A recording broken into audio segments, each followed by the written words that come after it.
Hello everyone, welcome back to another video of পিবিকে। এবং as usual quarter final আর বাকি দুটো match নিয়ে আমরা রিভিউ করব। এরপরে আমরা সেমিফাইনাল ম্যাচ নিয়েও হালকা কথা বলবো। তো আসি আমরা কোয়ার্টার ফাইনাল রিভিউতে। ফার্স্ট যেটা নিয়ে রিভিউ করব সেটা হচ্ছে ইংল্যান্ড এবং নরওয়ের ম্যাচটা। ইংল্যান্ড এবং নরওয়ের খেলা ইউজুয়ালি যেরকম হয় যে they start the match on a slower tempo, then আস্তে আস্তে মোমেন্টাম বিল্ড করে এবং সেখান থেকে ইংল্যান্ড বা নরওয়ে গোল স্কোর করে থাকে। তো এই ম্যাচটাও এরকম হচ্ছিল, মানে স্টার্টিংয়ের দিকে ইংল্যান্ড এবং Norway both like started on a slow tempo. The way Norway was playing, মনে হচ্ছিল যে তারা গোল দিয়ে দিবে। তাদের গোল দেওয়ার চান্সেস আমার মনে হয় ইংল্যান্ডের চাইতে বেশি ছিল।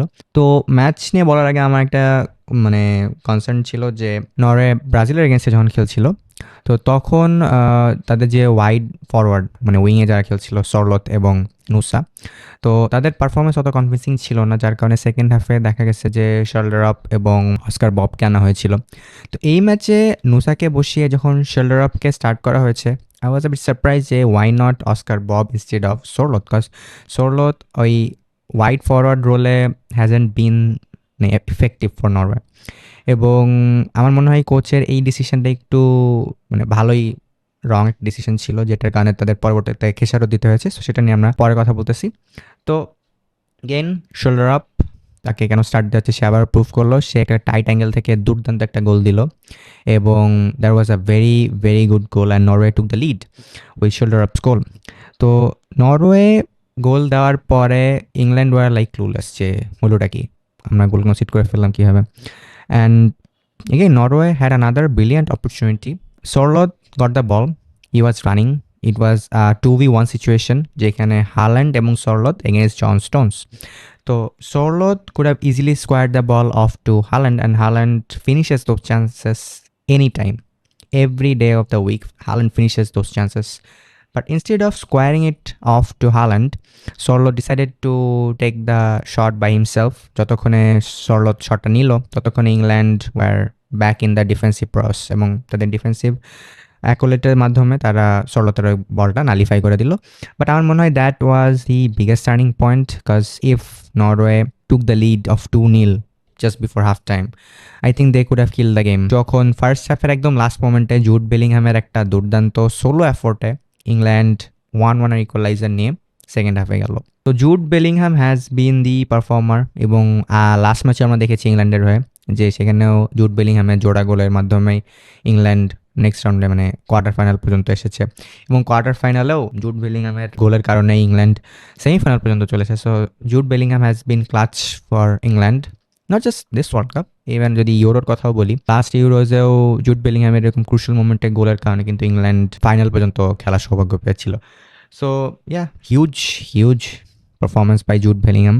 তো সেকেন্ড হাফ আসতে আসতে নরওয়ে আরও একটা গোল দেওয়ার সুযোগ পায় এবং তারা গোল দিয়েও দেয়, বাট ওই গোলটাকে পেনালাইজ করা হয় কারণ Erling Haaland pushed a defender in the box. I think that foul might be a soft one, but it was a foul. Obviously, it was clear push by Erling Haaland. So আমার মনে হয় যে নরওয়ের ওই গোলটা যে disallow করা হয়েছে, I think that was fair call. And yeah, second হাফে তেমন ইভেন্টফুল হয় না যতটা ইভেন্টফুল ফার্স্ট হাফ ছিল ইংল্যান্ড এবং নরওয়ের ম্যাচে।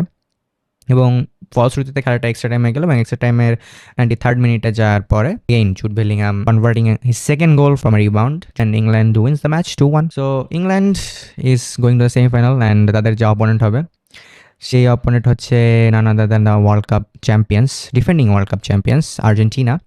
এবং আর্জেন্টিনা সুইজারল্যান্ড ম্যাচটাও মোটামুটি বলা যায় যে আর্জেন্টিনা অনেকটা ভাগ্যের জোরেই সেমিফাইনাল পর্যন্ত এসেছে। ওয়ার্ল্ড কাপের যখন গ্রুপ স্টেজের শেষ, যখন নকআউট ফেজের ম্যাচগুলো প্ল্যান্ড হচ্ছিল, তখন এবার স্টকিং যে হ্যাঁ Argentina like got the easy way out, they are gonna face Cape Verde, Egypt, this type of teams. But জিনিসটা হচ্ছে যে প্রত্যেকটা ম্যাচে আর্জেন্টিনা যেভাবে স্ট্রাগল করে জিততে হয়েছে, আমার মনে হয় না ব্র্যাকেটের এই সাইডে যেসব ফেভারিটসের কথা আমি বলতেছিলাম যে ফ্রান্স বা স্পেন, তাদের এত স্ট্রাগল করে ম্যাচ জিততে হয়েছে।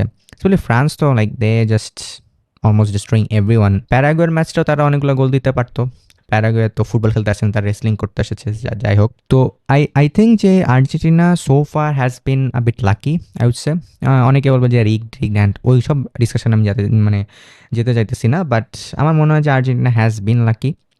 ইভেন কেপ ভার্দে ম্যাচ বলি বা ইজিপ্ট ম্যাচ বলি বা ইভেন সুইজারল্যান্ডের সাথে যে ম্যাচটা বলি, 3টা ম্যাচে আমার আর্জেন্টিনার খেলা দেখে কখনো মনে হয় নাই যে আর্জেন্টিনা ইজ মানে giving a convincing performance as the defending world champions.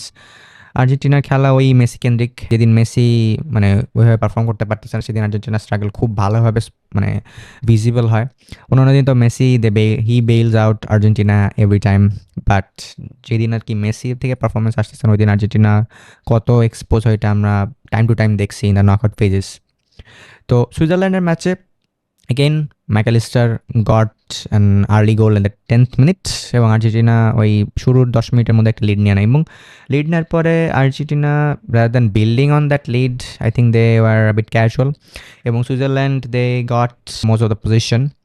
আমরা যদি ফিল্ড দেখি তাহলে দেখতে পারবো যে Switzerland they were like mostly dominating the ball, but unfortunately সুইজারল্যান্ডের আপফ্রন্ট অত বেশি কোয়ালিটি ফুল না থাকার কারণে আই থিঙ্ক এত বল পজিশন রাখার পরেও সেখান থেকে আমি অ্যাটাক ক্রিয়েট করতে পারতেছি না, which is very sad. So Switzerland they got the goal eventually, they got the goal in the second half, I think 67 minute Ndoye score the equaliser for Switzerland এবং এই 1-1 স্কোর হওয়ার পরে Switzerland ফাম্বলস because তার কিছুক্ষণ পরেই তাদের যে মানে মেইন স্ট্রাইকার এমবোলো সে একটা ডাইভ সিমুলেশনের কারণে সেকেন্ড ইয়েলো কার্ড পায় এবং তার ইয়েলো কার্ডের সেকেন্ড ইয়েলো কার্ড পাওয়ার পরে তাকে রেড কার্ড দেওয়ার পর তাকে সেন্ড অফ করে দেওয়া হলো এবং সুইজারল্যান্ডের বাকি ম্যাচটা তাদের 10 ম্যানে খেলে এবং even going down on 10 man I think Switzerland gave a very good fight against Argentina. সুইজারল্যান্ডের খেলা দেখে মনে হয় না যে দ্যাট প্লেইং উইথ 10 ম্যান এবং আর্জেন্টিনাকে এই ম্যাচে এত বেশি স্ট্রাগল করতে হচ্ছে তাদের নেক্সট যে গোল সেটা স্কোর করতে এক্সট্রা টাইমে সেকেন্ড হাফে এক্সট্রা টাইম দেওয়ার যে মানে second period of extra time যেটাকে বলা হয় সেইখানে যে আর্জেন্টিনা গোল করা লাগছে against a 10 man Switzerland. So this shows যে how much Argentina has been struggling. Cape Verde বলি ইজিপ্ট বলি প্রতিটা ম্যাচে আর্জেন্টিনাকে স্ট্রাগল করে জিততে হয়েছে। সো সেমিফাইনাল হবে আর্জেন্টিনা এবং ইংল্যান্ডের। আর্জেন্টিনা এবং ইংল্যান্ডের যেই মানে rivalry historical rivalry has been huge, কারণ আমি যদি পাস্টে যাই তাহলে সে ম্যারাডোনার যে গোল হ্যান্ড অফ গড বা গোল অফ দ্য সেঞ্চুরি যেটাকে বলা হয়, both goals were scored against England এবং ইংল্যান্ড এবং আর্জেন্টিনার একটা দাকমরা সম্পর্ক ইন্টারন্যাশনাল লেভেলে মানে হিস্টোরিক্যালি হয়ে আসতেছে এবং মজার ব্যাপার হচ্ছে Messi has never faced England on the international stages. So দেখা যাক মেসি কীরকম খেলে।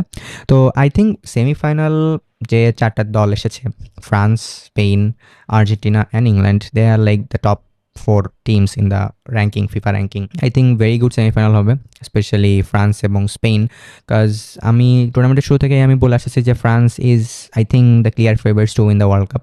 আমার শুরু থেকেই মনে হচ্ছে তাদের খেলা, তাদের পারফরমেন্স, তাদের প্লেয়ার স্পেশালি এমবাপ্পে বলি, ওলিসে বলি, ডেম্বেলে বলি, how they have stepped up, specially Mbappe leading the France team from the front. আমার মনে হয় যে this will be a cracking game. অন্যদিকে Spain has been the best defensive, I would say. They have the best defensive record in this tournament. So, on the other hand, there is France, যেখানে তোমার attack লাইনে Mbappe, Dembele, Desire Doue, Bradley Barcola, Michael Olise, Rayan Cherki. It's a match between the best attack versus best defense, I would say. But এমন না যে ফ্রান্সের defence কিন্তু খারাপ। Like they have like world class defenders back there. They have William Saliba, Upamecano, joules কুন্ডে and probably left back পজিশনটা I think একটু comparatively week, যেখানে Luka ডিঙিয়ে খেলে বা লুকাস হার্নান্দেজ, থিও হার্নান্দেজ খেলে। বাট ওভারঅল যদি আমি চিন্তা করি ফ্রান্সের ডিফেন্স অত বেশি টেস্টেড হয়ও না এই টুর্নামেন্টে। So it will be a huge task for Spain and Lamine Yamal how they tackle this French defence. তো এই হচ্ছে ফার্স্ট সেমিফাইনালে এবং আমার যদি প্রেডিকশন দিতে হয় আমি বলবো যে I would back France against Spain. It's just আমার মনে হয় যে ফ্রান্স ওভারঅল যদি চিন্তা করি they are a better team than Spain.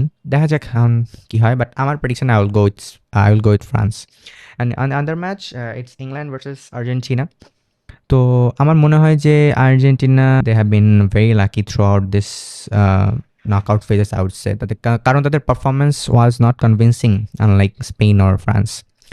So I think this is a match where Argentina can get exposed by England, but you know Englander জিনিস হচ্ছে যে they tend to crumble whenever the stakes are high.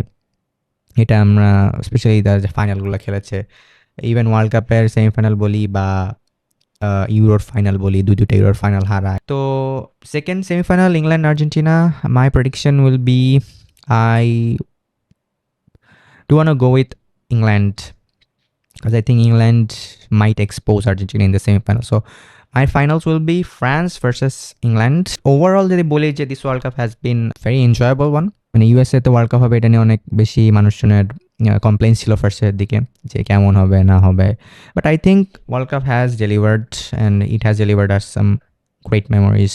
So